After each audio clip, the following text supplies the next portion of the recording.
entre nós. É o que nós pedimos em nome de Jesus. Amém. Amém. Valeu. Bom dia. Gente, me deram água com gás. É ruim quando você arrota pregando, né? Não sei quem já teve essa experiência, assim. Às vezes você acha que o pregador está reflexivo, né? Ele está aqui assim, ó. E está arrotando. Aí ele dá só aquela depois, ó. Quem está aqui na frente que se ferra. O Ângelo falou esse negócio de eu ter começado, porque o cara me perguntou na internet assim, como é que foi a sua transição para o Convergência? Aí eu fiquei... Foi até que tranquila. Gente, Bom, já vou direto ao ponto aqui.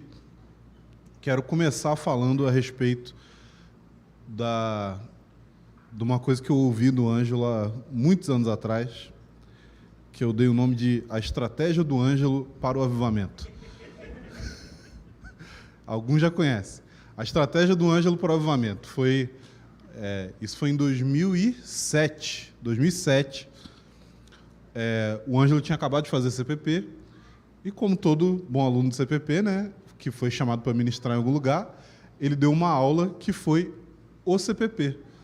Olha que legal. Ele pegou todo o CPP e ele espremeu em 2 horas. Né? Todo mundo saiu super bem de lá esse dia. Super sabendo o que podia fazer. Mas ele deu uma estratégia esse dia que foi bem interessante. Ele falou sobre um país que um governo totalitário entrou, começou uma perseguição contra os cristãos, eles botaram fogo em todos os prédios de igreja e mataram todos os pastores.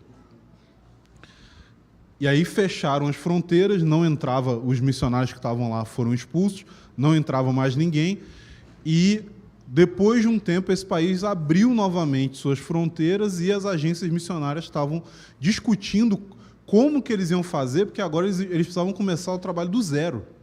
Eles precisavam pegar do zero e começar a estabelecer igrejas, evangelizar, discipular pessoas, preparar líderes. E aí, quando eles entraram no país, o que eles descobriram lá? Estava rolando um avivamento. Qual é a conclusão do Ângelo? Como que a gente consegue avivamento? Você mata os pastores, põe fogo nos templos, e aí vem o avivamento. Amém? Hoje, muitos anos depois, a gente tem aqui um salão, o Ângelo é um pastor. Por isso eu trouxe algo nessa manhã. Vamos começar o avivamento.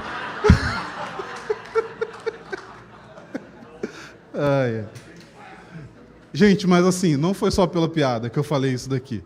Foi porque, com o tempo, a gente foi conversando, antes de surgir o Convergência, antes da gente decidir o que a gente tinha que fazer, antes da gente conseguir unir as 3 igrejas que tinham na nossa cabeça, que uma não conseguia conversar com a outra, a gente conversou muito e olhou muito para o que estava acontecendo em vários lugares e tentou entender como conciliar essas ideias, como navegar no tempo que a gente está vivendo em direção àquilo que Deus quer fazer na história.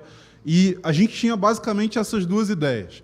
Deus ele quer levantar uma igreja gloriosa, Deus ele vai levantar uma igreja gloriosa, que vai refletir a glória de Jesus, que vai expressar o caráter dele, que vai testemunhar do evangelho do reino para todas as nações da terra, e tem o jeito que a igreja está hoje.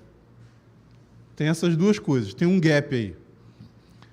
E a gente usava muito a linguagem, hoje não usa tanto, mas é uma linguagem válida, que é falar sobre o atual e o ideal.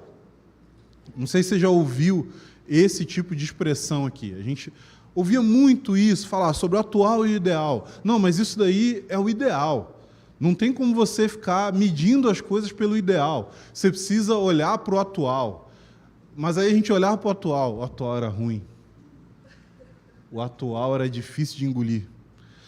E a gente ficava, cara, mas será que é isso, cara? Será que não tem um meio termo entre, cara, uma igreja cheia do poder do Espírito Santo, operando milagres, vivendo em santidade, tendo comunhão genuína e tal, e a igreja que tem que usar calça de tergal, tem que botar a camisa para dentro da calça. Depende se você é batista ou presbiteriano. É assim que você identifica. Como você sabe o que é um batista e o que é um presbiteriano? O batista, a camisa social é para fora da calça. O presbiteriano é para dentro.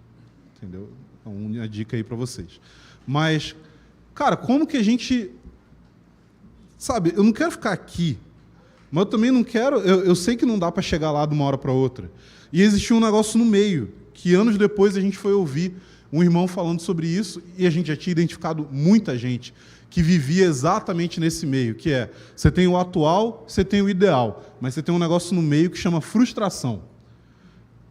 Porque você pode proclamar o ideal, você pode falar, olha, Deus vai fazer isso, é assim que vai ser a igreja, é isso que vai acontecer, é isso que vai rolar nos últimos dias, a igreja vai ter poder, você vai ter ministérios proféticos atuando em toda a terra, você vai ter pessoas que talvez você nem vai saber o nome, mas elas vão estar pregando para multidões e vão fazer milagres e daqui a pouco elas vão sumir, ninguém nem sabe quem estava ali, beleza.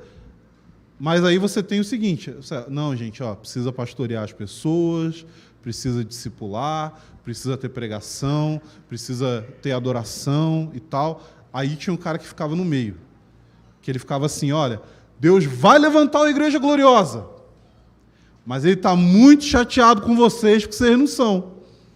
E aí era muito bom o efeito depressivo que isso tinha na igreja, era maravilhoso. Você via as pessoas assim, a esperança tinha sido sugada das suas vidas, elas viviam numa profunda frustração. Você perguntava para o cara fez CPP, voltou para casa, está trabalhando na igreja, está liderando os jovens da igreja local, né? Que eu gosto de chamar de purgatório. Liderando os jovens da igreja local. Liderar os jovens da igreja local, em muitas ocasiões, significa que você vai lidar com um monte de adolescente não convertido, que se você falar alguma coisa para eles, os pais brigam com você. Ou os pais brigam com o pastor, que briga com você, porque você é o líder de jovens. O líder de jovens é a pior... O líder de jovens é média gerência. É a pior posição que você pode ter na empresa. É a pior coisa. Pior coisa. Só toma pancada. E aí você perguntava, cara, e aí, como é que está a igreja lá? Difícil. E você ficava assim, mano, o que a gente faz? O que a gente faz? Na época, a nossa ideia era ter uma comunidade hippie na Chácara Peniel, onde todo mundo ia viver ali, e a gente ia viver uma realidade paralela, né? A gente queria construir mais casas lá e tal. Era essa a visão. Eu lembro que na minha turma do CPP tinha um lance assim, quem fica mais tempo sem ir na cidade, né? Que era aquela coisa assim de rejeitar esse negócio. O Vitor é o que mais competia nisso aí.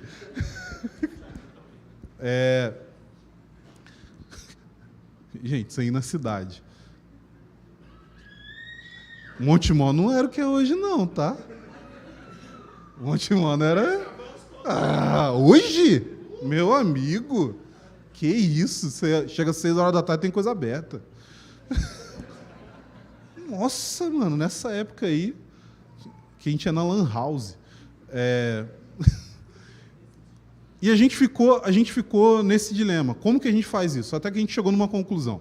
A conclusão era, existe sim o atual e existe o ideal. Mas dentro do atual existe uma subdivisão. Existe um atual que é inteligente, um atual que é culturalmente relevante, um atual que é alinhado com o verdadeiro evangelho, com a necessidade de pregar as Escrituras, com a necessidade de experimentar o poder do Espírito Santo e, ao mesmo tempo, compreende que tem muita coisa ainda para avançar. Tem esse atual. E tem o outro atual, que a gente apelidou tecnicamente de atual burro. É um termo técnico, é o atual burro. Tem o atual burro e tem o atual inteligente.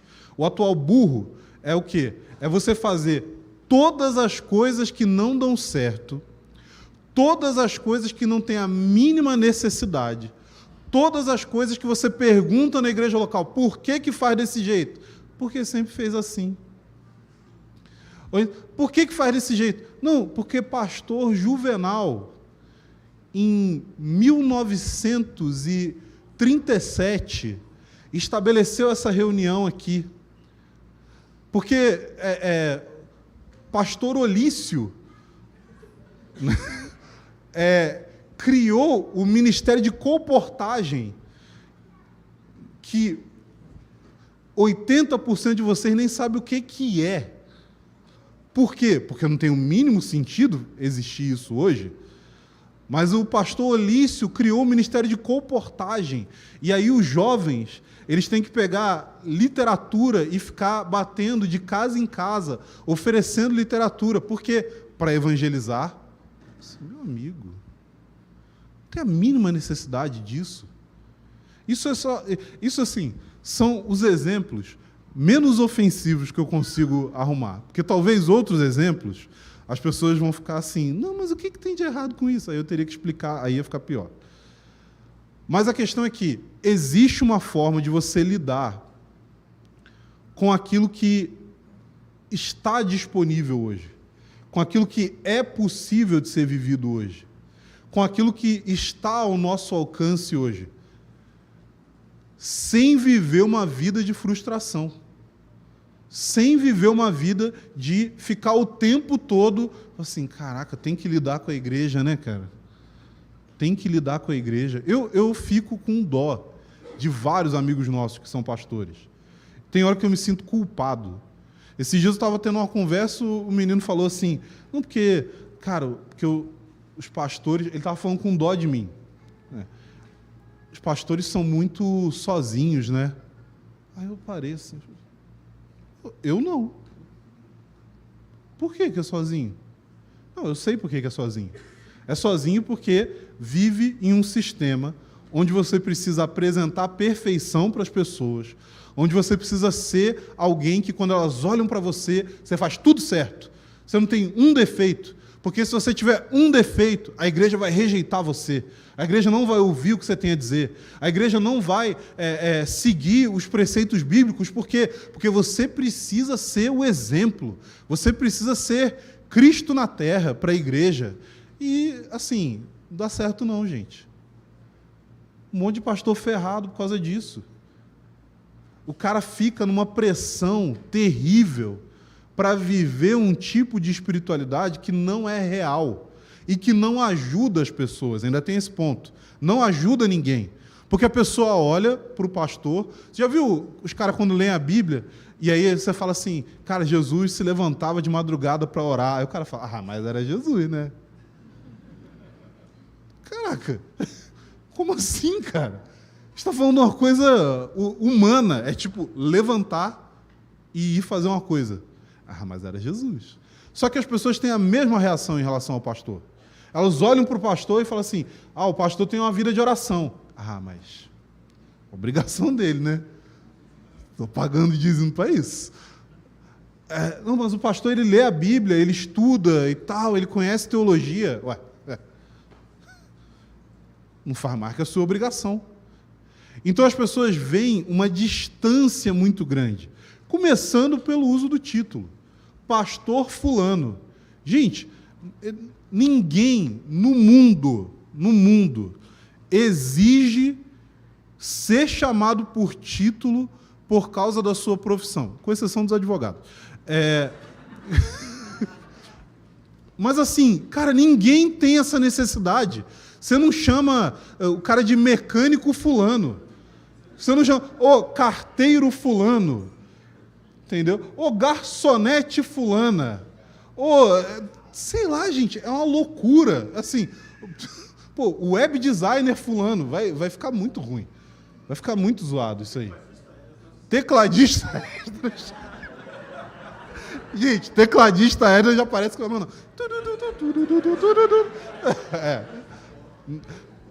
Mas entende assim, o título já produz distanciamento. O título já deixa a pessoa longe de você, numa outra categoria. Mas junto com o título existe uma pressão que vem. E essa pressão tem a ver com exibir esse tipo de vida que é irreal, é uma espiritualidade irreal, é uma espiritualidade sem falha, é uma espiritualidade sem fraqueza, é uma espiritualidade que não passa por luta, é uma espiritualidade que não tem crise de fé. O cara não pode falar. O cara não pode falar assim, cara, eu estou tendo crise na minha fé. Mas por quê? Porque se ele falar isso, ele perde o emprego. Assim, está na exigência, tem que ter no currículo, creio em Deus. Se ele não crê em Deus um dia, já era, ele é demitido, justa causa, na hora. Mas entende que a pessoa ela vive numa pressão que é irreal, e essa pressão irreal produz um distanciamento nas pessoas que olham para um tipo de espiritualidade irreal e elas percebem que elas não conseguem viver aquilo ali e elas vão viver as suas vidas. A forma como a gente pensa a igreja tem a ver com ter vida de comunidade real. Só que para ter vida de comunidade real, as pessoas precisam conviver comigo. Se as pessoas vão conviver comigo, elas vão ver os meus defeitos. Se elas vão ver os meus defeitos, elas vão ver que eu não sou uma pessoa perfeita, que faz tudo certo e que, de vez em quando, elas vão ter que chegar em mim e falar assim, cara, você está errando nisso aí. Ó, isso daí que você fez, você não devia ter feito. Mas que é isso? Que absurdo, não pode tocar no ungido do Senhor. Não pode... E, gente, eu estou falando, eu sei que a gente como comunidade, seja aqui em Montemor, Campinas, Piracicaba, Indaiatuba, a gente está lutando para não entrar nesse tipo de coisa. Mas a gente tem um problema. A gente tem um problema chamado internet. Porque, ao mesmo tempo que a internet ela pode abençoar muito, e eu sei que vários de vocês que estão aqui por causa da internet. Eu sei que vários de vocês tiveram contato com o nosso trabalho através da internet, por isso decidiram vir para cá, por isso decidiram mudar para cá, e eu tenho certeza que, assim, a maioria, pelo menos, não se arrepende dessa decisão, e que isso foi bom para você, foi bom para a sua vida, foi bom para a sua família. Cara, maravilhoso. Mas qual que é o problema? Quando vocês vêm por essa via, vocês chegam aqui e vocês olham para alguns de nós como se nós fôssemos essas pessoas distantes. E a verdade é que a gente é um bando de bosta. A verdade é que a gente é ferrado. A gente não tem igreja porque, gente, vamos fazer o favor ao Brasil e abrir aqui um espaço para que eles possam se alimentar da palavra pura que nós temos. Não, a gente tem igreja porque a gente é muito ferrado. Porque se a gente não tivesse igreja, a gente estava, sei lá, desviado, a gente estava maluco, a gente estava... a gente estava zoado. Então a gente precisa de igreja, a gente precisa de gente que pode chegar em nós e falar, você está errado. Que pode chegar e suprir coisas que nós não temos para oferecer. Então, se você vem para cá com uma mentalidade desse distanciamento, de olhar para os líderes aqui, de olhar para quem prega, para quem pastoreia, para quem toca, como se fossem pessoas super espirituais, cara, você precisa sair dessa. E aí talvez tem gente que está ouvindo aqui que não é dessa comunidade, que não é de nenhuma das nossas comunidades. Talvez você está ouvindo e você está falando assim, poxa, cara, mas eu estou numa comunidade que essa é a realidade. Existe uma distância muito grande entre nós e o pastor, existe uma distância muito grande. Cara, só tem duas possibilidades que você pode fazer. Uma é, você pode ajudar. Você pode ajudar tratando o cara que está liderando e o pastor como um ser humano. Isso daí já ajuda pra caramba. Mas pode ser que você não tenha espaço para isso. E aí que entra a questão do atual burro e do atual inteligente. Se você está com o seu coração queimando por aquilo que Deus quer fazer, gente, eu cansei de ficar vivendo uma hipocrisia e de ficar tentando enfatizar a unidade da igreja com coisa que não tem nada a ver com unidade, porque tem a ver, na verdade, com debilidade. Você fala assim, cara, eu estou numa igreja que o pastor fala que não pode tocar o ungido do Senhor. Mano, tchau. Sai desse negócio. Ah, eu estou numa igreja que o pastor fala que ele é o sacerdote que Deus só pode falar comigo se falar primeiro com ele. Assim, um amigo meu uma vez, eu não vou revelar a identidade, tadinho, que eu fico falando das coisas da vida dele, mas ele chegou para mim, ele tinha decidido ir para uma igreja, ser líder de jovens, já começa aí. Ele recebeu o convite para ser líder de jovens, foi para essa igreja ser líder de jovens. Passaram-se 6 meses, eu fui lá, ele me falou do tanto de problema que ele estava enfrentando, e ele perguntou para mim, cara, o que você faria se você estivesse no meu lugar? Eu tive que virar para ele e falar assim, então, eu nunca estaria no seu lugar. Eu nunca tomaria essa decisão. Porque é uma decisão burra. Porque se você se coloca nessa circunstância, você precisa estar preparado para lidar com todas as consequências. E a verdade é que a maioria das pessoas que estão aqui chegaram à seguinte conclusão. Cara, parar de enrolar, né? Vou fazer logo aquilo que eu sei que eu deveria fazer. Parar de ficar dando murro em ponta de faca. E eu não estou dizendo em hipótese alguma que para você entrar naquilo que Deus tem como propósito nessa geração, você precisa estar aqui em Montemor, ou em Campinas, ou em qualquer comunidade que faça parte do nosso movimento. Não é isso que eu estou dizendo. O que eu estou dizendo é que você precisa parar de enrolar. Você precisa parar de ficar tentando fazer um negócio funcionar que nunca vai funcionar. Você precisa parar de ficar tentando enfiar a peça redonda no buraco quadrado. Você precisa admitir que não vai rolar. E você precisa assumir responsabilidade pela sua vida. Teve gente que me perguntou esses dias assim, cara, mas você acha válido, por exemplo, eu mudar de cidade por causa de igreja? Aí eu falei assim, você não me conhece não, né? E aí eu falei, claro, as pessoas mudam de cidade por causa de dinheiro, por causa de oportunidade profissional, por causa de um monte de coisa. Só que igreja é visto como uma coisa menor, como uma coisa que não vale de muito. É só um detalhe na sua vida. É só um detalhe. Só. Essa comunidade dos redimidos que compõem o corpo de Cristo, que vão viver eternamente no reino de Deus, é só um detalhe na sua vida. Uma coisa muito pequena. Uma coisa que não faz tanta diferença. E aí alguém disse o seguinte, quando eu respondi que eu achava válido mudar, falaram, nossa, mas isso parece coisa de seita. Parece coisa de gente que quer exercer controle sobre os outros. Eu falei assim, meu amigo, se a gente quisesse exercer controle sobre os outros, a gente fazia a igreja de um jeito que agradasse todo mundo. A gente fazia a igreja de um jeito... E eu vou te falar, se a gente fizesse isso, a gente ia ter muito menos dor de cabeça e muito dinheiro. Mas muito. Nossa, se o Ângelo quisesse dinheiro, ele não estava em Montemor, meu amigo. Ele não estava aqui em Montemor. O Ângelo, ele sabe exatamente o que ele precisaria fazer para ter muita grana. Era ir para São Paulo, começar uma igreja lá, pregar todo domingo, não se importar nada com a vida de ninguém, não mexer na vida de ninguém. É só pregar e vai para casa. Só prega e vai para casa.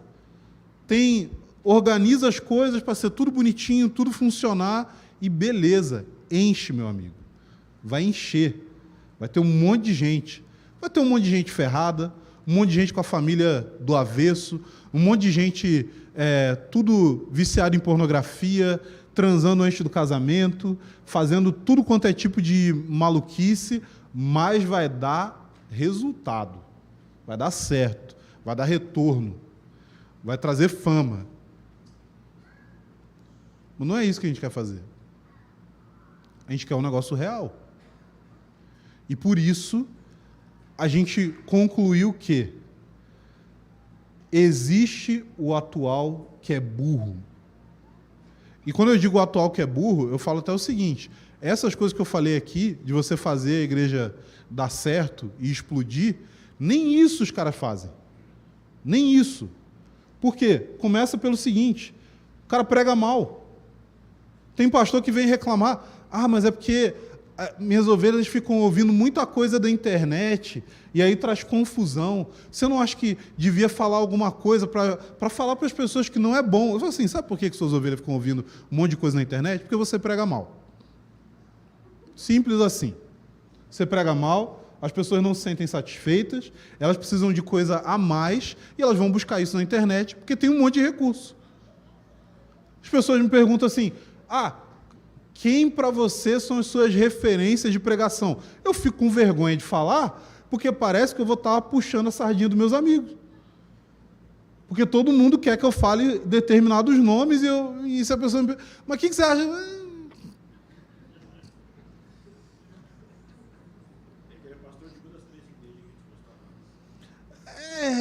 E a gente fica com esse dilema, porque tem essas igrejas que a gente tentava enfiar todas numa só, e elas viviam brigando, cara. Porque aí tinha a igreja reformada missional, tinha a igreja profética da sala de oração, e tinha a igreja nas casas da comunhão e dos relacionamentos. Gente, elas não se davam, não. E o legal é que ia chegando gente categorizada. Tipo, chegava a galera que era da igreja nas casas. Aí chegava, e aí, cara, comunhão e tal, não sei o quê, tal. Aí chegava o outro que já era mais da teologia. Pô, e aí, cara, quando que vai ter uma série aí sobre os prolegômenos? Aí chegava o outro que era da coisa, da sala de oração e falava assim, cara, gente, real que eu ouvi isso. Não entendo como que vocês, tão proféticos, não têm ministério de dança.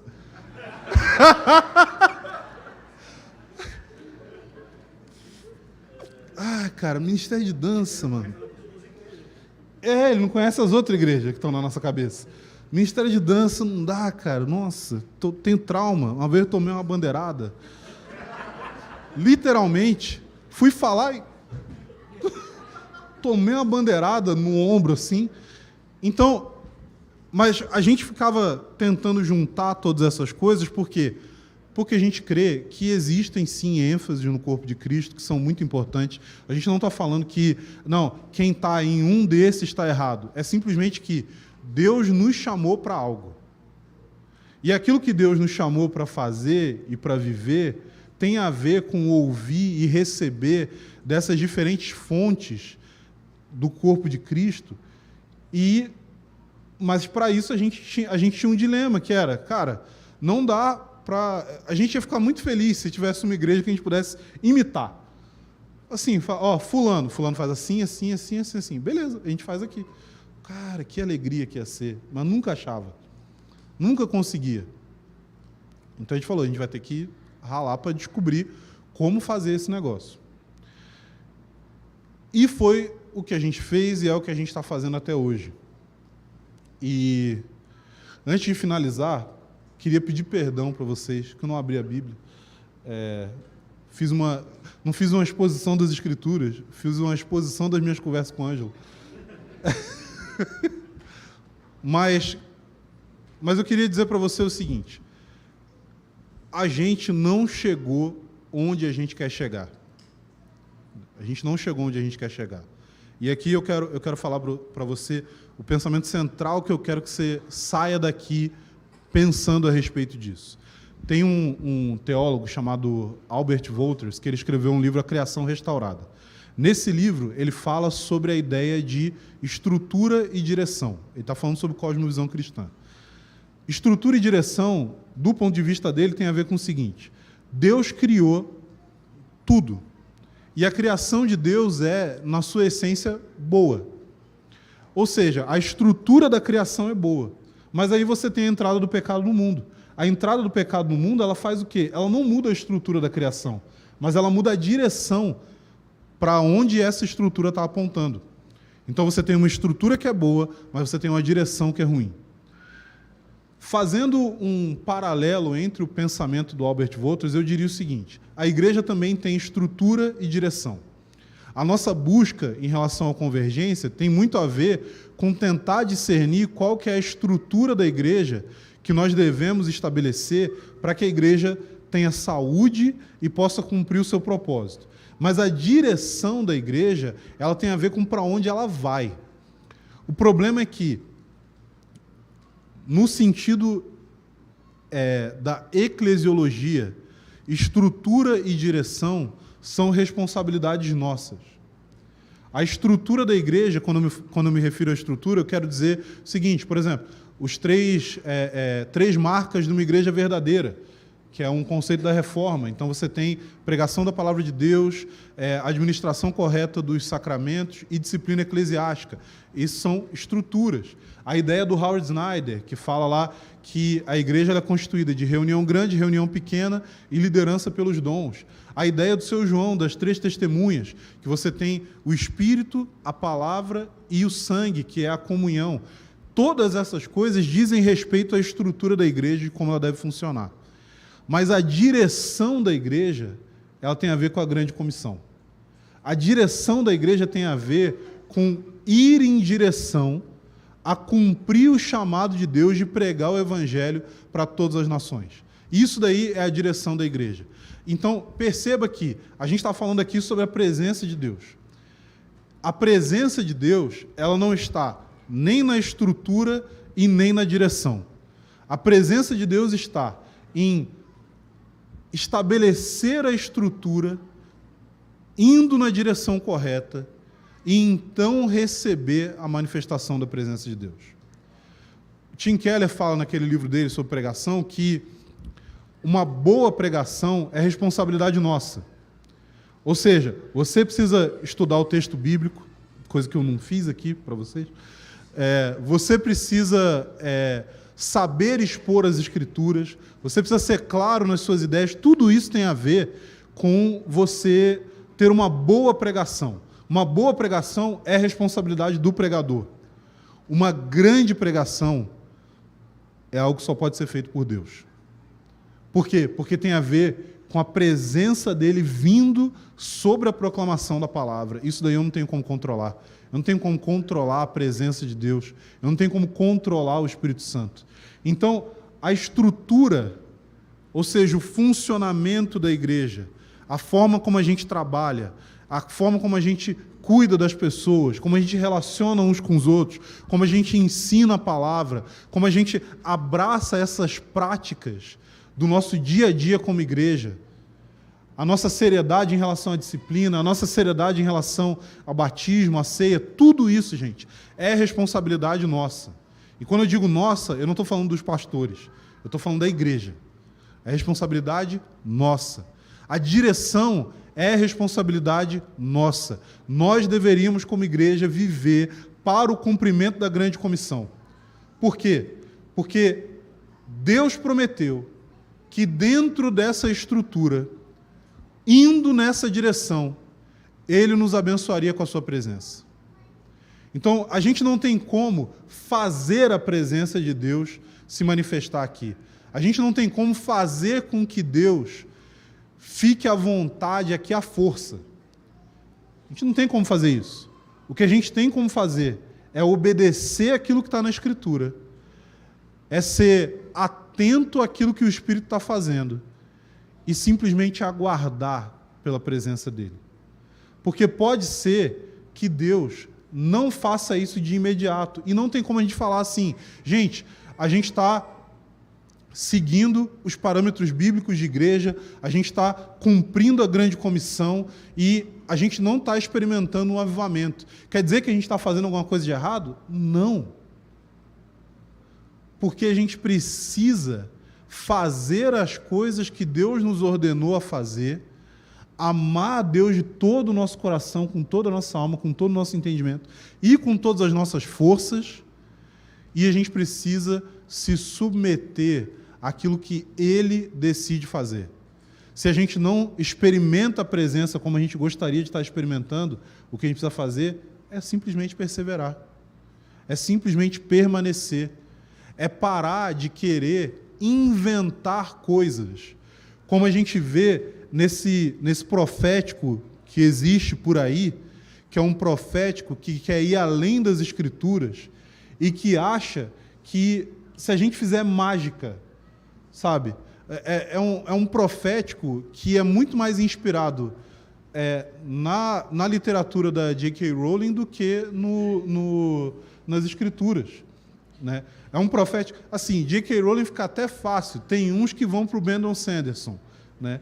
Que já é um cara um pouco mais complexo no seu sistema de magia dentro da literatura, tá? Cara, quer complicar um monte de coisa, quer fazer um monte de negócio, mas e o básico? E aquilo que está na Escritura? E aquilo que a gente tem clareza que deve fazer? A gente não deve desprezar aquilo que é fundamental. A gente não deve desprezar aquilo que é a tradição, aquilo que é a estrutura, aquilo que é a obediência simples do dia a dia. Por quê? Porque uma boa igreja é responsabilidade nossa, mas uma igreja gloriosa é algo que só Deus pode e Ele vai fazer. Amém?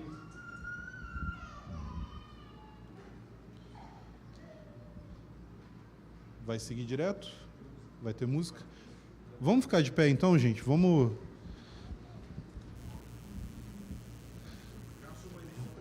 Sim, sim. Vamos...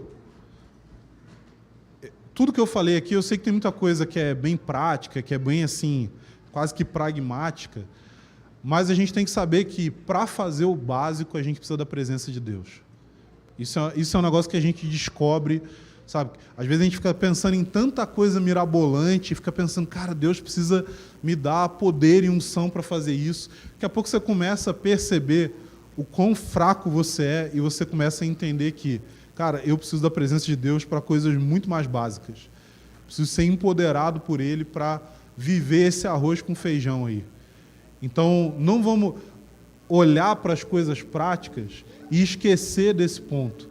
Vamos nos aproximar da presença de Deus e falar, Senhor, eu preciso da sua presença para viver o dia a dia normal da tua igreja, para viver aquilo que nos coloca num caminho de experimentar a tua glória, ainda que aquilo que a gente faz não pareça tão glorioso, Senhor.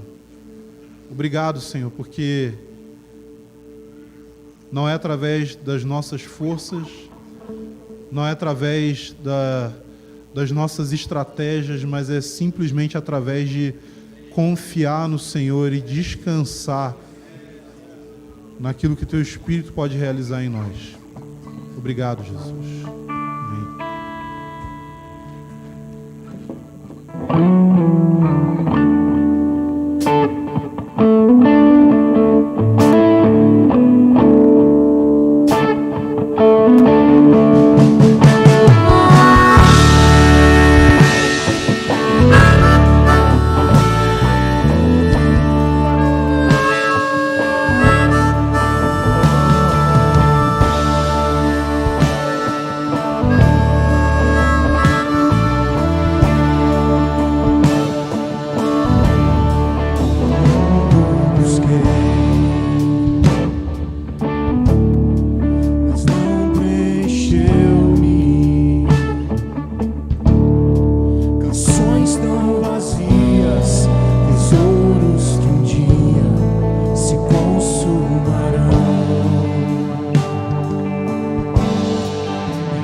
Senhor pode fazer.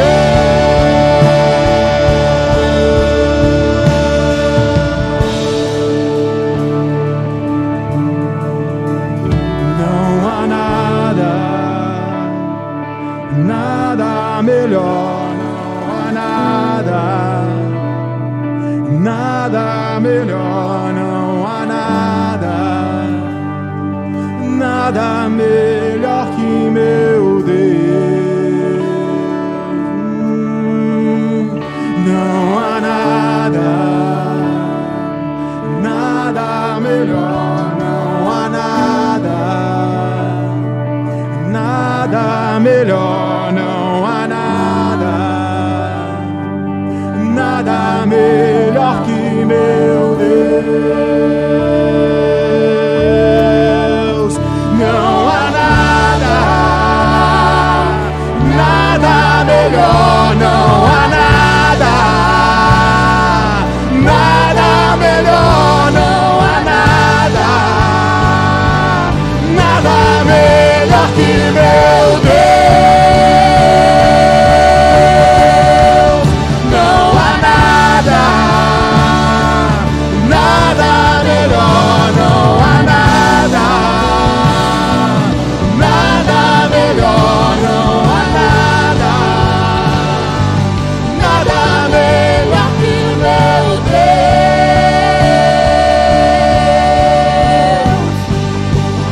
Torna o luto em festa, a vergonha em glória, traz beleza às cinzas, o Senhor pode fazer. Traz a vida aos sepulcros, faz de ossos soldados, faz no mar o caminho, o Senhor pode fazer. Só o Senhor pode fazer, só o Senhor pode fazer. Não há nada melhor, não há nada melhor, não há nada melhor que o meu Deus. Não há nada melhor, não há nada melhor, não há nada melhor que meu Deus.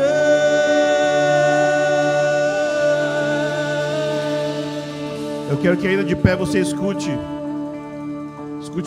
algo que eu creio que Deus quer comunicar para o seu coração, porque isso que o Arlindo falou sobre o atual e sobre o ideal, isso é uma maneira que Deus usou para pastorear o meu coração muitas vezes, em relação ao profético, em relação ao que Deus quer fazer na terra. Se você está aqui, tem uma pequena possibilidade de você ser alguém com uma inclinação profética.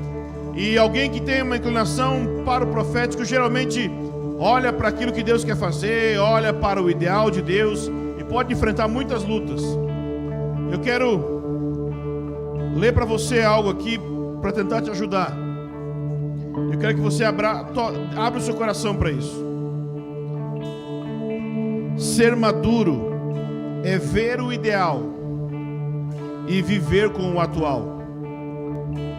Fracassar é rejeitar o ideal por aceitar o atual. Imaturidade é aceitar somente o ideal e recusar o atual.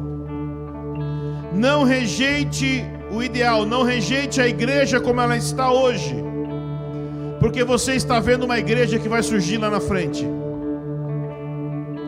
Maturidade é viver com a realidade de hoje, tendo a visão de amanhã. Ninguém pode viver entre esses dois lugares. Não olhe para as pessoas e fale que Deus está iludido e chateado e triste porque elas não estão vivendo o ideal que Ele tem. Não faça isso. Não confunda também a posição da igreja com a experiência.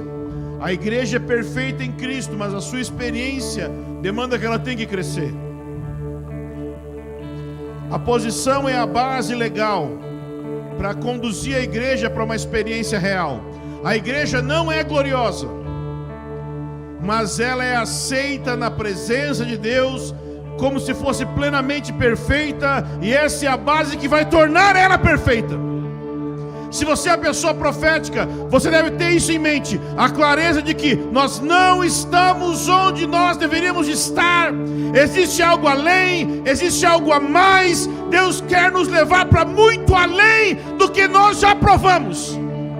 Mas isso não significa que Deus está decepcionado conosco hoje, que Deus está triste conosco hoje. Ou seja, seja radical para ter algo além, mas se alegre nos dias dos humildes começos.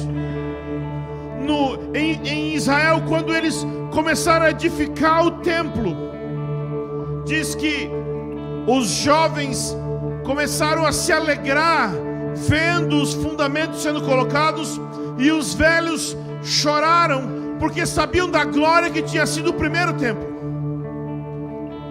Na vida sempre vai ter uma mistura dessas duas coisas. Você se alegra com o que tem, mas chora sabendo que poderia ser muito mais. Mas sabe o que Deus falou para o povo naquela época? Se alegre nos dias dos pequenos começos.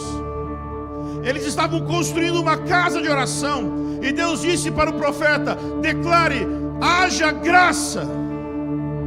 E depois ele acrescenta ainda mais uma coisa: não é por força, nem por violência, mas é pelo meu espírito. Esse versículo está dito nesse contexto de quando uns choravam e outros riam por ver a casa de Deus começando a ser construída.